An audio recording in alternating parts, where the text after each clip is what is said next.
ಇದು ಪ್ರಥಮ ಬೌದ್ಧ ಸಮ್ಮೇಳನ. ನಾವು ರಾಜಗೃಹದಲ್ಲಿದ್ದೇವೆ. ಅಜಾತಶತ್ರು ಮಹಾರಾಜರ ಬೆಂಬಲದೊಂದಿಗೆ ಮತ್ತು ಪೂಜ್ಯ ಮಹಾಕಶ್ಯಪರು ನಮ್ಮ ಸಭೆಯ ಅಧ್ಯಕ್ಷತೆ ವಹಿಸಿದ್ದಾರೆ. ಇಂದು ಈ ಮಹಾಸಭಾದಲ್ಲಿ ನಾವು ಬುದ್ಧನ ಬೋಧನೆಗಳನ್ನು ಸಂರಕ್ಷಿಸಲು ಶ್ರಮಿಸಿದ್ದೇವೆ. ಮತ್ತು ಉಪಾಲಿ ಪಠಿಸಿದ ವಿನಯ ಪೀಠಕ ಮತ್ತು ಆನಂದ ಪಠಿಸಿದ ಸೂತ್ರ ಪೀಠಕ.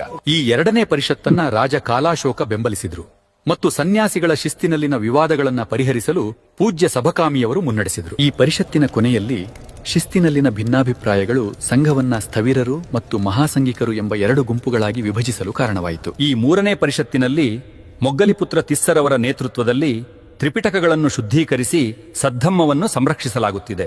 ಈ ಪರಿಷತ್ತಿನ ನಂತರ 3 ಪಿಟಕಗಳನ್ನು ದೃಢೀಕರಿಸಲಾಗಿದೆ ಮತ್ತು ಚಕ್ರವರ್ತಿ ಅಶೋಕನು ಬುದ್ಧನ ಧಮ್ಮವನ್ನ ಹರಡಲು ಸನ್ಯಾಸಿಗಳನ್ನ ಕಳುಹಿಸ್ತಾ ಇದ್ದಾನೆ. ಕುಂಡಲವನದ ಈ 4ನೇ ಪರಿಷತ್ತನ್ನ ರಾಜ ಕನಿಷ್ಕ ಬೆಂಬಲಿಸಿದ್ದಾರೆ ಮತ್ತು ವಸುಮಿತ್ರರು ಮುನ್ನಡೆಸ್ತಾ ಇದ್ದಾರೆ.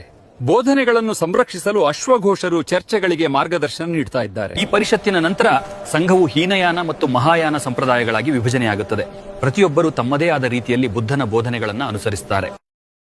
5ನೇ ಬೌದ್ಧ ಸಮ್ಮೇಳನದ ಬಗ್ಗೆ ನಿಮಗೆ ತಿಳಿದಿರುವ ಮಾಹಿತಿಯನ್ನ ಕಾಮೆಂಟ್ಗಳಲ್ಲಿ ಬರೆಯಿರಿ.